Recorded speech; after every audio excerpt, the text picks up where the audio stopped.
all the way from Birmingham, Alabama, here in Columbia. They took a long ride on I-20 today, and they got some work done, they told me. So I'm proud of that, proud of them for that. I'm not going to give you a whole big introduction for the Denmarks because they're such an amazing couple. I know they're going to introduce themselves here, but what I do have to tell you is that they're like our sister group down in Birmingham, Alabama. They hold events like this. They have live events. They just did a bus tour a couple weekends ago. They are true go-givers. They love sharing their story. They love sharing how they got deals, how they profit from deals. We did an amazing podcast. If you haven't seen that, I'll put that back up later. Go to the podcast and listen because I was blown away by how they got started. It's an awesome story. So, guys, we can't get people back here if we don't show them some love. So I want y'all to stand up and give the Denmarks a big round of applause. Come on up, guys.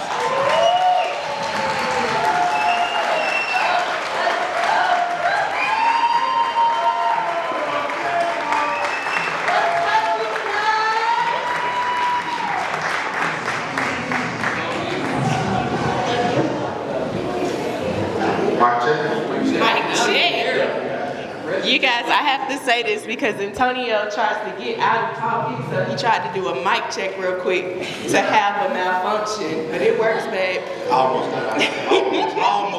How's everyone doing today? Great. Good job. I am so happy to see you guys. We've waited for this moment for a long time. We talked to Andrew and we was like, all right, let's put it on the calendar. Let's make a date. We're going to swap stages. So Andrew's coming to Birmingham, and we said we're coming here, you guys. So we're excited to come here today. I know you're like, what the heck is egg flipping? No, we don't flip. Well, yeah, we flip from time to time, but that's not our bread and butter. That's not what we do.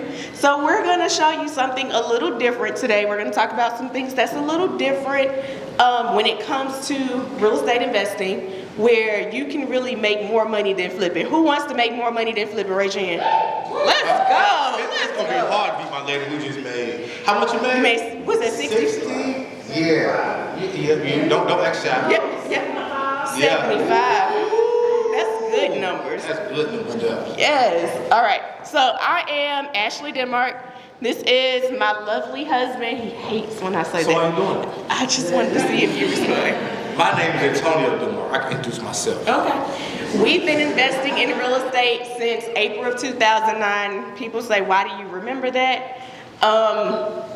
In real estate, you got to kind of show proof, and people want to know. So we figured it out. That was our first investment property. I actually got a picture of it coming up.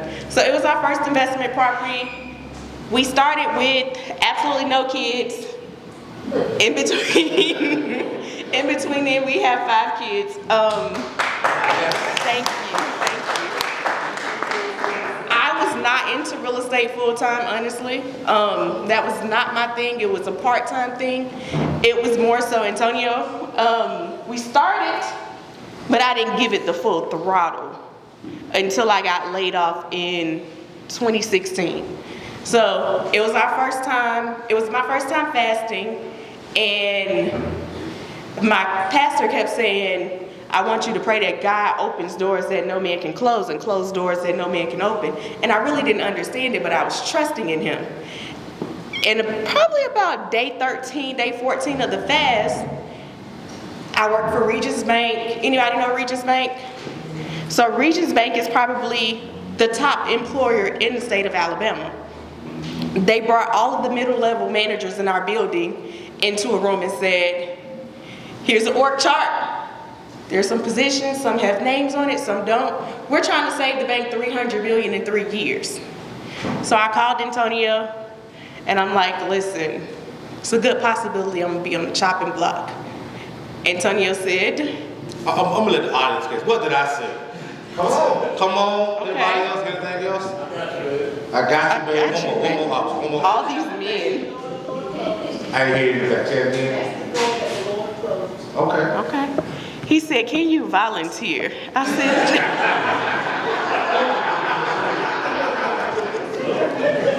I'm like, no, I'm not volunteering. Like, I are you crazy? She was all sad. I was excited, like, yes, I've been waiting for this moment.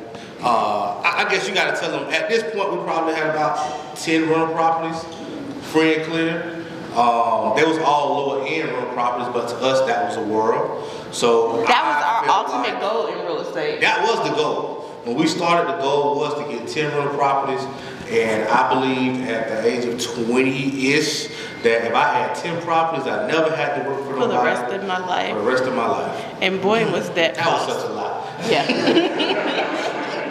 That was false. So we went in full time in real estate. I was nervous because I had always had a team of people, and it was the first time that I was gonna actually expose where my weaknesses were. And I was actually gonna have to do things by myself and not delegate. So it took a lot that first year, being in the office by myself. Tonio had already got an office space. Like, he was prepping for this and I didn't understand. I'm a visionary. So I see it years before it happens. So she think I'm crazy sometimes. Absolutely. Not as much now, but back then, she thought I was a little off my rockers. Absolutely. So we had an office space. I was not planning on going to that office space. I just wanted to take the kids there a few days a week after hours and say, hey, mommy and daddy has an office space. Isn't it beautiful? But I didn't really plan on working in that office space. 2016 it happened. I had just got off maternity leave from our oldest son. And a month after maternity leave was when they said, you can either take a $10,000 pay cut and stay with us, or you can leave. So $10,000 pay cut was not gonna do it. Real estate is what we did. So how we got started? We got started in 2009 by first getting education. You guys are in the right room. You are with the right people. Andrew and Michelle love you guys. Like, they are here to nurture you. They are here to teach you. If you don't know where to start, lean on them. Don't assume, lean on them. That's why they're here. That's why they brought you here. They don't have to do this. They don't have to have a meetup every month. They do this because they really care, they really love you. So make sure you lean on them wholeheartedly, okay? So we started with education. We started by going to meetups just like this. We started by buying education, and not even understanding it. Our first education that we bought, we didn't even understand what we were doing. Like, we bought wholesale education and we just knew it was important, but we didn't really know how to put it into action. But all of that comes with time. You may not understand it at first, but you keep learning it, you keep working it, and it'll eventually come into light. We started buying low-end rental properties. And when I say low-end rental properties, I'm talking about $5,000 houses, $7,000 houses, $8,000 houses. Andrew, like, what? Yeah. Yes. Yeah, seriously. It was that cheap. They were that cheap. Now they was in the war zones. They were definitely in the war Just zone. full transparency. But for us, we're from Fort Lauderdale, Florida, Miami. So when we graduated, to go home and rent an apartment in the low end area was gonna be $1,200, $1,300, $1,500. So why not just buy a property here in Alabama and fix it up and not to pay rent? Made sense to me at that time. Yeah, but the part that he's leaving out is we bought 2 houses at an auction the same day because we were supposed to buy one, but he got excited and he kept raising his hands. Facts. So his idea was, all right, so here's what we'll do. We will rent one out, but we'll live in the other one. So we'll move out the apartment and we'll live in the other one. So we got a home inspection on it. And the home inspector told us it was how many bullet holes in the roof? About 8. And we had already put in our notice at the apartment, like, seriously. I'm like, oh, my dad is gonna kill me when he finds out what I'm doing. We did it, we moved in, we fixed up the house the other house that we bought, got it rented out, and then we were fixing the house that we were living in while we were living in it. So after work, we would come home, fix it up, all that good stuff. And we would pay ourselves rent as if we were still renting the apartment. And that's what really helped us to be able to buy more houses. We were getting rent coming in, but we were also paying rent. And then the next house came, But these houses had some issues because, for one, we didn't understand what a real rehab was. And for two, they were old and they were horrible, delayed maintenance, honestly. So while we were getting it, I thought we were making all of this money. Well, for one, because I was working at Region, so I really didn't understand it. But I'm thinking, oh, we're cash flowing. I'm filling out loan applications. I'm like, yeah, I make $80,000 a year in rental income.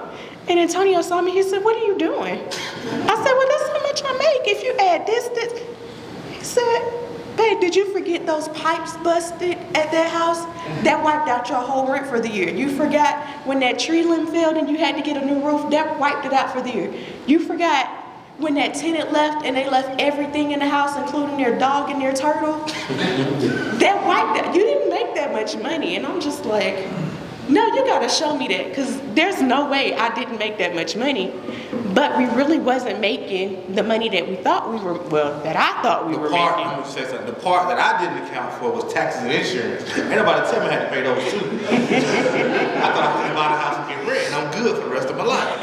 But I got an accounting degree, so I was doing our taxes at that time. So as I was doing our taxes, I was realizing that where on paper it says we're supposed to make $6,000, $7,000, $8,000, we was making $2,000, $3,000, $4,000. And it was like, whoa, this is not what I signed up for.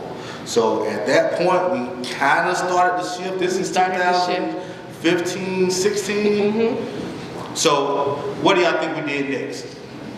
Bought more houses. Bought more houses? Definitely bought more. It's an addiction. Anybody addicted to buying houses? Absolutely, it's an addiction.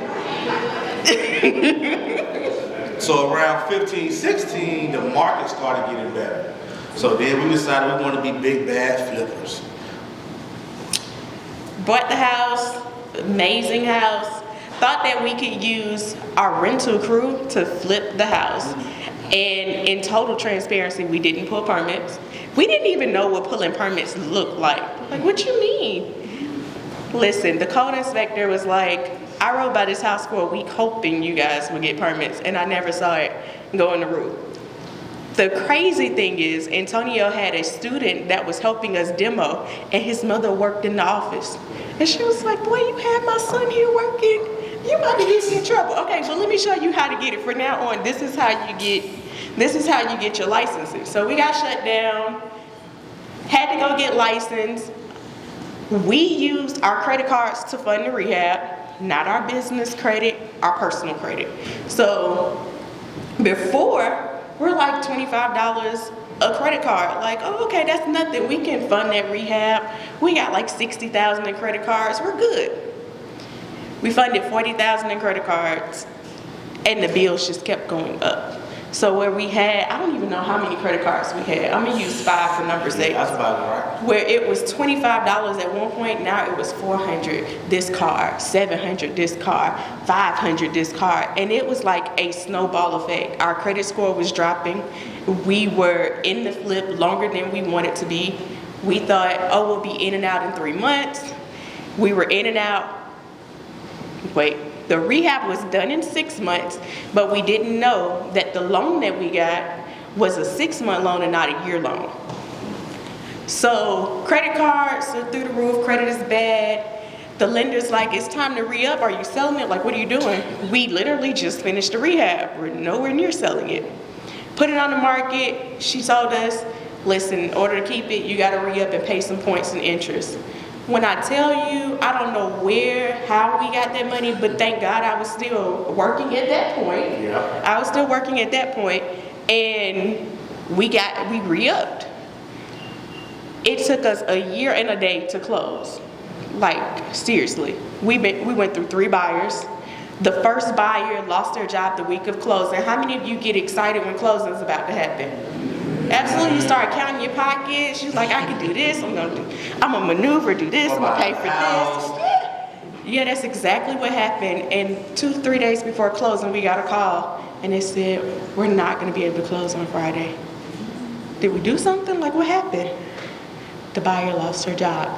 Well, I'm gonna need her to find another one real quick, because we gotta close this deal. Didn't work. Put it back on the market. A government agency decided, okay, we're gonna put it under contract, we're gonna pay cash for it. Who likes cash buyers? Yes. Absolutely, they close quick, right? Absolutely not, they didn't close quick. So, they didn't close quick. what happened was the government agency just had a bunch of their inspectors to retire. So they couldn't get an inspector to come and inspect the property. I think we waited about 60 days. Yeah. So we They had to kept put saying it, they was coming because they was out of Montgomery. they were out of They kept saying, Montgomery, "We gonna which is send an hour somebody. We away. gonna send somebody."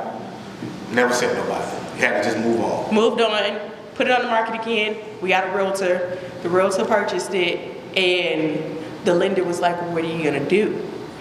Like, I don't really know what to do but tell you I'm under contract.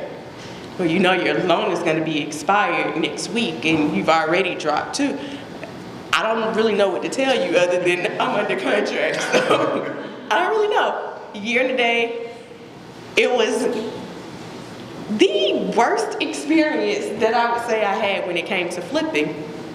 And we didn't talk about the worst experience when it came to rehabbing. But that was the worst experience I had when it came to flipping because it was not in my control. Like, I had been in 3 different agreements, and for one, I did it wrong. I used my credit instead of business funding. So that was all wrong. But it was just so many factors that just trickled up.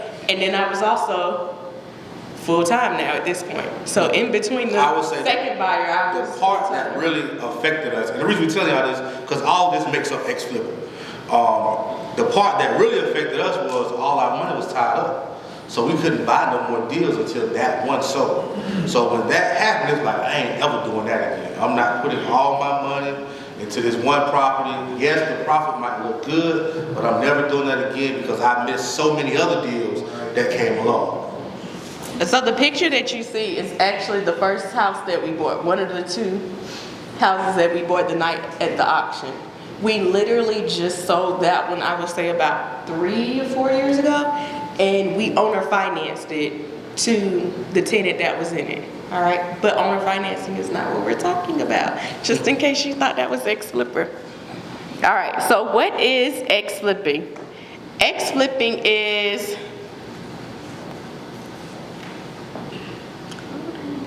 You know where to click it? I know how to work that though. All right, so ex-flipping is we burr. Who knows what burr means? Absolutely. Good job. Let's go. So we burr, but we disposition with the lease option tenant buyer. All right, that was a lot. That was a lot. That's smart. It's simple though. It's simple. I promise you it's simple. All right, things to know about a lease option. Lease options are sweet because none of the rent or option fee goes towards the purchase price. So whatever that rent is, that's your rent. There's no purchase price. In the lease options, there is 2 agreements. There's a rental agreement and there's an option agreement, all right? So when we say we disposition off the lease option, we give the client, the tenant buyer, a chance to purchase the property once they're able to qualify for the home, all right? You don't have to foreclose on the property. So a lot of times when you have rent-to-own situations, you have to foreclose on the property to get the tenant out. But in the lease option, you have a rental agreement and you have an option agreement. And if they're not paying the rent, then the option, they don't have the option to buy because they didn't follow the first agreement. All right? The tenant buyer can take care of small repairs. When we're burring, we're literally rehabbing the house. So there's no major repairs that need to be done because you're doing your full rehabs. So they're gonna get an open floor plan. They're gonna get granite countertops. They're gonna get, Don't press that skip button. Don't. Are you ready to earn your psychology degree? seriously? It's awesome. I was thinking of going back to school. Never stop learning. Never stop learning. That's right, I love it, man. That's how he got you. All right, so they take care of the small repairs. So how we do it is anything under 500, the tenant buyer takes care of. Anything over 500, we take care of because at that point it's something serious and we should be taken care of.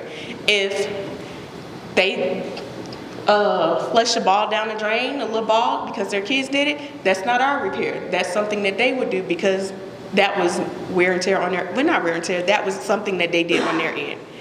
Tenant buyers do not have equitable interest in the property, which is the key thing when you're doing it, is to make sure they don't have equitable interest. What is equitable interest, Ashley?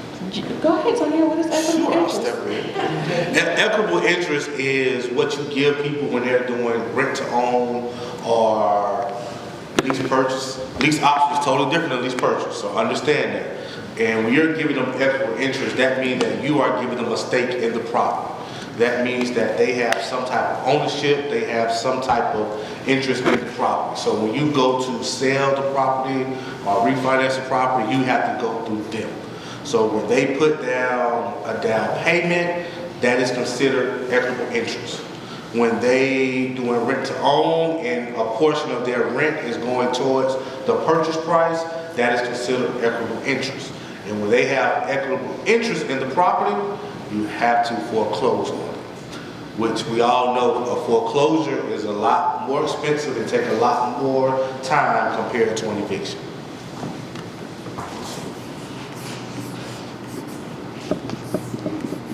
Okay, I was gonna do that, but I'll do it. I'm gonna get you, come on, ask us, come on. Question quick, answer what you just said, so if they default on their agreement with you guys, then you have to go through foreclosure with them to, or you have to go through? We go through eviction, Okay. just a regular eviction, because all they have is a lease at that point in time. All right. What are the benefits when it comes to lease options? There's no need for a property manager because they're not calling you because they're taking that complete ownership. They know that they're getting ready to buy this house and it's something that they're cherishing. We've had some of our tenant buyers where when we come back to the property, it's better than what we gave it to them. Like flower beds are painted, are planted, and it's just like, oh, okay, good job. There's less vacancies because there's an option agreement. These option agreements are non-refundable. We've had some crazy, ridiculous option agreements. Our minimum is $5,000. At $5,000, most people don't want to walk away from that $5,000 because they're held to it. But we've had, what would you say is our biggest option? From a cash standpoint, we got $40,000 option fee. It was a nice house in a nice area, and the people really wanted it. There was a lot of people that wanted it, and they offered 50, but I said, just give me 40. That was nice, wasn't it?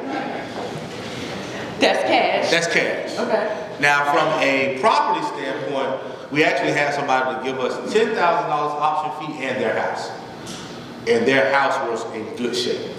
It just needed paint and flooring. They just wanted to move out of that school system, which really wasn't a bad school system, but they wanted a better school system. So that was probably the biggest non-cash option fee. We ended up taking that house, putting the lease option client in it, and selling it for 150. I think they had a balance of like 70,000 on the mortgage. So we did a subject to on the property, meaning we took the property over with their finances still in place. We turned around and put a lease option buyer into the property. Got an option fee from them also, and we ended up selling it to them for $150,000. Is the option fee refundable if they purchase? No, option fees are non-refundable. That is the key. However, You have to say that. You have to say that. Non-refundable. However, what we do is we credit that option fee back to them at closing, and we add an additional $5,000 towards it. Because what we don't want to happen is we don't want them to have to figure out exactly how to come up with the closing costs while they're paying the rent. So it's our incentive for them buying, and we create a customized plan for them. So no one comes in and they're just guessing like, okay, what do I need to do to buy? Okay, before you move in, you have to do X, Y, Z in order to purchase by January 1st, 2024. And I'll say this, the one thing, this is a twofold thing, we love helping people. So at the forefront of all this is helping. We're trying to help people become homeowners. Do the numbers look good? Yes. Do the numbers work? Yes. But if we're not creating win-win situation, if we're not creating a situation where we're helping that person achieve home ownership, we won't do the deal. We don't do regular rentals. Okay. Everything we do is on a lease option. If your dream and your vision isn't to buy a house, you're not our type of client. How long do your options go for? We shoot for 6 months to a year. That's about, we have a tough screening process, but the thing about it is we all know somebody that's renting that want to buy. The buyer pool is huge. if you understand how to buy a house, if you have somebody on your team that understands how to buy a house, a lot of times it's just a few tweaks for home ownership. But a lot of times we've been fed negative information or bad information to where we think that home ownership is in Birmingham when it's just around the corner if you just get with the right people. I was wondering, like, why is he saying Birmingham? But I follow, I came back. It's I far. came back. All right, other benefits when it comes to lease options is you get higher rent prices. So because that house is remodeled, you're gonna look at the market rents in that area and you're giving them the option to buy so you can increase the rent. Would I go drastic? No, I typically like to be within $100 to $200 as my up for it. People will pay to have the option to buy. People will pay to have a plan so that they know how to do it. We found a lot of people are ready to buy today and they don't even know it. They're just so accustomed to renting, and it's not until they speak to someone, it's not until they get in the plan that they realize, man, I don't have any credit, but I'm actually perfect for buying a house if I just add a few tweaks and get some authorized credit cards. Or Report my old rent to my credit report. report my old rent. I can go back as old as 2 years for reporting the rental history if I use rentalkarma.com or rent reporters. And people don't know that, and that instantly can jump their score up and have a trade line so that they can be able to buy. You can report your utility bills. So there's so many ways that you can help buyers in your market, help renters who never even knew that they could buy a house, never even dreamed of buying a house, just by doing a few tweaks and getting them ready. We talked about the upfront option fee, and then you can make money 3 ways. So ways that you make money. You can say it? Go ahead. Option fee, that's the upfront money, and we kind of consider that cash flow. You get cash flow while they're in the property, and you also make the big money on the back end. So for us, we told you all that stuff in the beginning, where we had one property where we was making $3,000, $4,000, $5,000 a year. When we started doing lease options, we started making $5,000 from day one. If they pay their rent, that's just great. If they buy, that's just more great. So it's like, why am I going through this struggle over here when I can make way more money this way and I can help way more people? Sorry, but I think you mentioned when you go to closing, that $5,000 option fee, if they do purchase, you go ahead and credit that back. Yes. And what was the part you mentioned about the closing costs? So we offer up to $5,000 to help them as an incentive for following the plan, doing the steps, and making sure that they're able to buy. So that helps them, because every time you go to closing, you have closing costs, you have points that you have to pay, you have upfront interest that you have to pay. So if they already have $5,000 restored, we giving them an extra $5,000. They're basically walking in without having to pay any money at the closing table. If you use the right lender, they'll get some credits also. So where a person was thinking, I gotta have $10,000, $15,000, you could just get at least $5,000 and follow this program, you can have a house. So how do you make up for that? Is that basically like you're, and I didn't quite catch this earlier, but are you charging like somewhat of a premium on the rent price? Yes. So when she was saying our rents are a little higher, if the average rent in the area is $1,000, our property is going to be $1,100, $1,200. So if I'm understanding this correctly, your option fee that you charge at the beginning, you're essentially writing up as like a holding fee for the term that the tenant's in place. So that way, it's going to be an expense anyway whether you hold the property or not. So the rent that's coming in is going to be cash flow. And then the reason why you can credit that back is because the rent covered the option that you're going to be crediting back again. Does that make sense? No. Okay. Let me say it again and maybe help explain a little bit better. So the option fee that they give is non-refundable. If they decide not to buy, they lose that. But when we do our option agreement, remember we have 2 agreements. We have a lease agreement and we have an option agreement. You know, the option agreement, we say we will credit so much back to you at closing if you buy. So the rent is just regular rent. The auction fee goes into our pocket because it's non-refundable. So on the back end, it's more of a paperwork thing to where they're credited that money if they buy. And it comes off of the sales price. So you're not physically saying, okay, well, this is the $5,000 you gave me, I'm holding it, and here's it again. No, it's coming off the sales price, so it just deducts from your sales price. And the one thing about that sales price is we dictate that when you move in. It's not dictated on the back end. So we're dictating how much this house is going to cost. Now, we can't dictate the rate and those type of things, but when you move in, we're going to say this house is going to cost $150,000 in 6 months to a year. That's why our terms are shorter, because if the market changes, we can adjust the sale price. That's why we don't like to do long lease options. It's shorter lease options. And also, if life happens, we don't just kick them out. No. We charge them another extension fee, which is usually $2,500.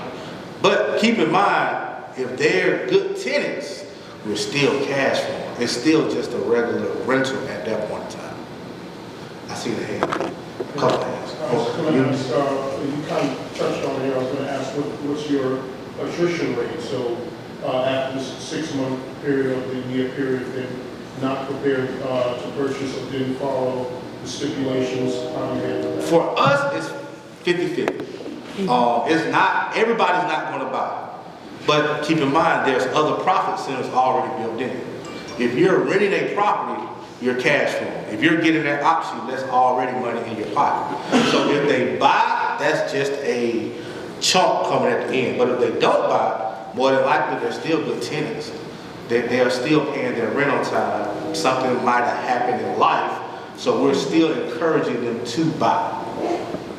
Did I answer your question? I have 2 questions. Okay. So if they can't buy within the year, then you'll extend for a fee, and I'm sure the rent gets raised. Sometimes, not always. Depending on. It depends on the And market. the purchase price will be raised as well, depending on the market. Yes. Right. So let's say they buy the property, and then you're out looking for more. So how are you marketing properties like this? Ooh. If your inventory is being sold. Great question. All right, so how are we marketing to get the tenant buyer, or how are we marketing to get the house? All right. Buyers are, the tenant buyers, I'm sure, are easy to find. The tenant buyers are super easy to find. So how are we marketing to get houses? We're using the MLS. We are heavy on branding. So it's not too many people that don't know who we are and what we do and that are bringing us deals.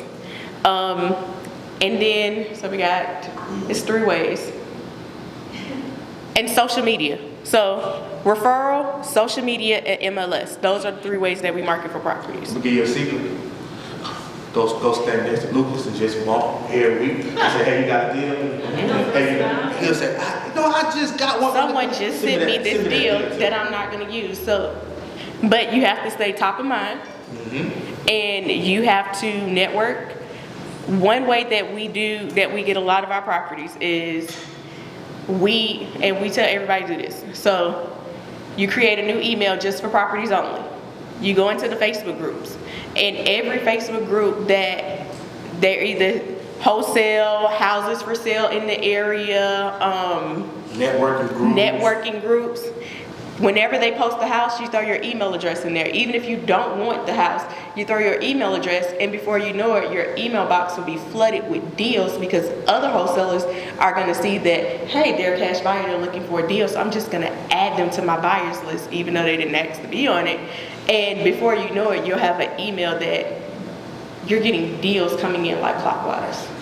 Definitely make it a separate email. You don't want to get it mixed up. You don't want to get it mixed So like up. for us, we created a separate email because our acquisition manager every morning, they just go in and analyze properties and make offers, and follow up on them.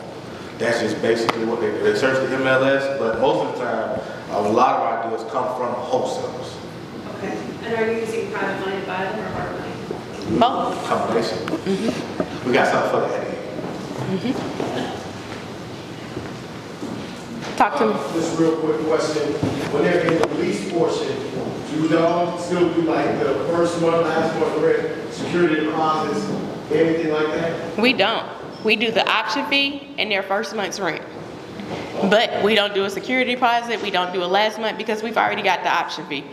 Most people are not going to be able to afford all 3 of them. So at the end of the day, you want to help them.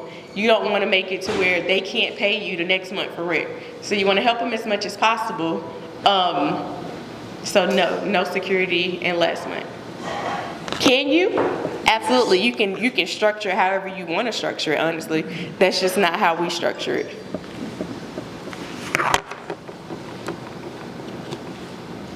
All right.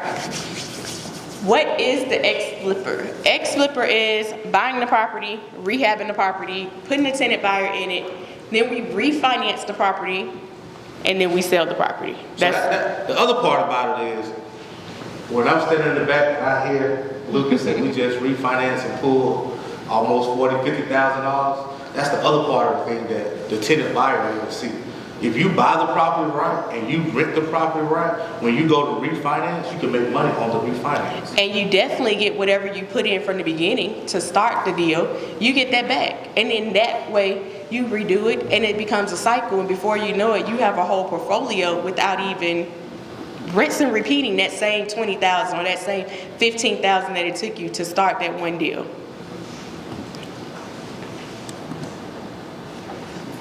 All right, so what are some of the benefits? Let's make sure I didn't mix anything. Okay, what are some of the benefits when it becomes to ex-flipping? You make money 3 ways. I'm gonna actually give you guys some breakdown so you can physically see it. You build your cash flow. There's continued tax deductions. When I say continued tax deductions, if we're holding the property for a year, then we don't have to pay short-term capital gains.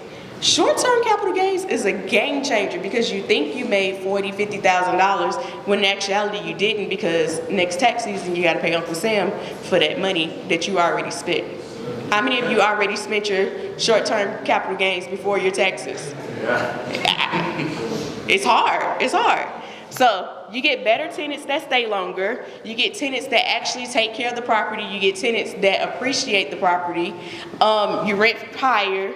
You can recycle your down payment, which is what we were talking about, recycling that down payment from your hard money lender so that you can build that portfolio. You have more properties to choose from because you can buy at a different buy bracket than others who can't. So if you're flipping a house, there are certain things that are non-negotiable that you have to do. Most of the time it's a roof. Second is they usually want brand new cabinets. There's no painting and lipsticking. There's a lot of things that a retail buyer is non-negotiable when it comes to a flip. But there's things from a lease option standpoint that I don't have to do. So if the roof is good, all I have to do is make sure it's good, have someone come out and inspect it, make sure there's no leaks, make sure it has still a life expectancy of it, and I can roll with that roof versus spending $5,000. And I don't know how much it is in your market, but typically it's $5,000 for a roof in our market. That's cheap. That's cheap. That's cheap. Getting new cabinets. If the cabinets are still workable order, they're wood cabinets, we can paint them, put a granite countertop on it, put a backsplash, and the tenant buyer is happy with it. What are some other things, Tonya? AC units. You don't have to just buy a new AC unit because it looks bad. But when you're dealing with a retail buyer, they're going to automatically want an AC unit. Water heaters. They don't want old water heaters. So when you're going into a flip, and we know it because we flip, a lot of times those are the big ticket items to where your rehab may have been 30, but because you're flipping it now it's 40, 45. So now you can't buy that house as a flipper, but I can come in and buy it. I don't replace windows. If the glass is broke, we fix the glass and move on. So a lot of things that a flipper have to do to make sure they sell in retail, we can do not as much, but still get a good value on the back end. Because we're still putting new floors in. We're still opening up the floor plan. We're still making it modern and redoing the bathroom. So if you are a rehab, you understand what I'm saying when it comes to that roof and that AC. That's 10 to 12 right there off the top. To where I don't have to do it. If it's working, if it's good, I can buy that house and my numbers are going to be a lot cheaper than your numbers. And you want to make sure you are rehabbing it to a point because you want it to really appraise so that when you refinance it, you're getting all of your money back. So there are some standards when it comes to appraising. So you can't do a rental rehab on it and think, well, it's gonna appraise for $175,000 or $200,000, but you did $120,000 work on it. So you wanna make sure that there's items when it comes to an appraisal that the appraiser is gonna look at that are really gonna jump your scores up. Optics is one. So you wanna make sure it feels good, it looks good, it's open, it's nice and warm, it's light, lots of light. An appraisal is not checking your roof. They're just not. There The isn't a home line that inspector says will. roof on the appraisal. Absolutely. You don't get credit for having a roof. Basements, we have basements in Birmingham, lots of basements. We don't get the same amount from an appraisal standpoint when we redo the basement. It takes us about 15 to 20,000 to really finish the basement. When you're getting an appraisal, we get an increase for like 5 or 7,500. So we don't spend a lot of money in basements because we don't get that money back on an appraisal. For our lease option, we work on things that are gonna bring us the most returns, things that are gonna give us the most value so that we can get our initial money back and really rinse and repeat that cycle. The property appreciates in value, so while the tenant buyer is in it, it's gonna appreciate. There's minimum maintenance costs. You're gonna get top of the market sales price, and then ultimately, you're gonna help more people because there's a whole buyer pool that nobody hits, where people really wanna become homeowners and they just don't know how to until you show them and you teach them, and that's an unlimited buyer pool. And if you're an agent, if you're a buyer's agent, you get money when you buy the property. Like, that's another profit center. That's not even the 3, that's 4 profit centers at that point. Seriously, that's 4 profit centers. All right. This is a deal that, so we did say we do flip from time to time. So this is the deal that if we were flipping it, this is what we would have made. Purchase price was $45,000, rehab was $50,000. If we would have flipped, it would have been $50,000. All in at $95,000. Lender points and interest, $8,900. Sale amount, the appraiser told us that we could sell it for $120,000 before we did the rehab, but we felt like we could really get it to $130,000 if we added an extra bathroom because it was a 3-1. All right. Closing fees would have been $4,000. Repairs on the back end, $5,000. And that's when the home inspector comes. We like to say $5,000 because something's going to go wrong. Something's not going to be right. So we put $5,000 in our mind that we're going to do while it's on the market. Agent commission at 6%. That's $7,800. Our sale profit for this flip would have been $14,300. All right. Before you go too far, I'm a business person. I deal in net numbers. I don't deal in gross numbers. So a lot of times, flipper will tell you what's that gross number they got from closing. I don't really look at that number. How much did you actually make? After you paid everybody, after you put your taxes to the side, after you accounted for your holding costs, after you accounted for the money you went over in your rehab, how much money did you put in your pocket? And you'll realize that a lot of flippers aren't making a lot of money. All right. Same house, we put a lease option tenant buyer in. Purchase price still the same, $45,000. Instead of $50,000, our rehab was $40,000. We were all in at $85,000. Lender points and interest was $11,050. We got a $2,500 option fee from this tenant buyer because they were supposed to buy in 6 months, but it actually took them 11 months. Cash flow during that time was $2,200. So those are 2 profit centers right there. All right. We sold that house. Remember, the appraiser told me we can get $120,000. We sold the house for $160,000. Closing fees ended up being $5,000. Repairs on the back end, the tenant buyer didn't negotiate any upfront, which if they do, we're fine with that.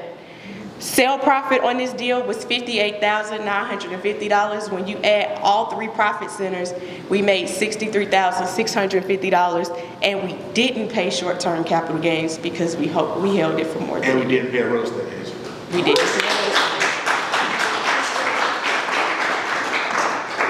So here are some pictures of what the finished product ended up looking like.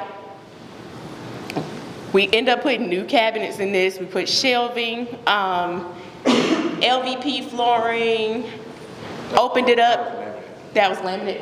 This was actually a whole room, and we just knocked it down, but it was a brick room. It was originally exterior of the house. It was originally the exterior of the house that they halfway closed in, and we just finished it up. We added the second bathroom in it. This is one of the bedrooms. And bam, that's exactly what we did. You got time for that. Okay, but I'll let y'all marinate, take a picture of it, marinate on that. In a nutshell, what this says, if we was doing traditional rents with the same amount of properties, we would make $115,000 in year one versus a regular renter making $61,000. It'll take him 2 years to make what we made in year one because we're collecting option fees and we're getting higher rents. And the vacancy rates are lower. And we're not paying a property manager. If you ever rent low-end properties, make sure you get a property manager. If you don't do a full rehab, just make sure you get a property manager.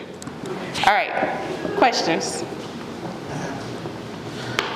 How do you go about qualifying your tenants to make sure that they qualify within a year to the We have and this is a little different, we do a free pre-qualification to where they send us their credit report and we break it down and we analyze it for them. So even if they don't buy one of our houses and move to one of our houses, we give them a plan to go buy a house. So we've created a tenant buyer calculator, and that tenant buyer calculator takes down exactly what their active accounts are. It takes down if they have any charge-offs.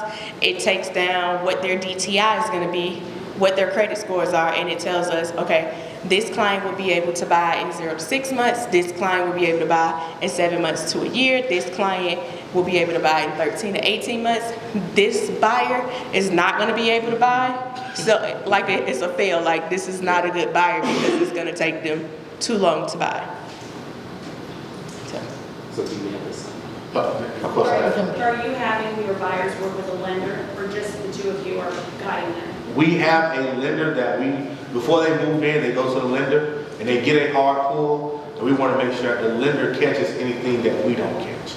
And he signs off basically on the plan. Do we make them go to that lender? No. But we tell them, wherever you go, you better make sure that you can buy. That's right, within the allotted. Within the allotted amount of time. So if you want to go to where you work at or you got somebody there, we don't mind where you go. Just know that this is the guy that said you can buy if you do those things. Okay, and then are you just doing this in the state of Alabama? As of right now, yes. Well, no, some of our students do it in Detroit. I'm lying. Yes. Personally, in Alabama, yeah, our portfolio is Alabama, but we have students in Detroit and Orlando that are executing this one also. Yep. Yep. You remember? Okay. Extra question. I was asking you, how this software do you sell it? We only offer it to our students. Yeah.